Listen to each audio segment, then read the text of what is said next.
ఈ 15 మంది కోసం పరిచర్యలన్నీ పక్కన పెట్టి ఈ 15 మంది మీదే మా కళ్ళు పెట్టాము, మా దృష్టి పెట్టాము, మా ప్రయాస పెట్టాము. ఎటు పోయి ఎటు తిరిగినా, మేము పడుకున్న లేచిన వీరి గురించి ఆలోచించాము. వీరి ఆత్మీయ ఆహారము, శారీరక ఆహారం గురించి.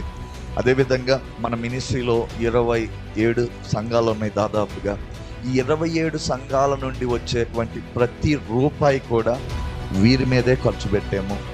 సమయం వీరి మీదే, మా ఎనర్జీ కూడా వీళ్ళ మీద ఖర్చు పెట్టాము. నేను చెప్తున్నాం, ఇదంతా పెట్టుబడి అని మేము నమ్ముతున్నాము.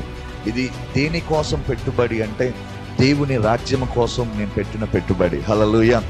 అందులో తల్లిదండ్రులుగా, సంరక్షకులుగా మీకున్న లాభం ఏంటంటే దేవుని రాజ్యం కోసం మేము వాళ్ళని, మా సమయాన్ని, డబ్బుని, ఎనర్జీని పెట్టుబడిగా పెట్టి తయారు చేస్తున్నప్పుడు మీకు చాలా ప్రయోజనకరంగా వీళ్ళు ఉంటారు. ఆమేన్ చెప్పండి. సో మా ఆశ అది, మా ఉద్దేశం అది.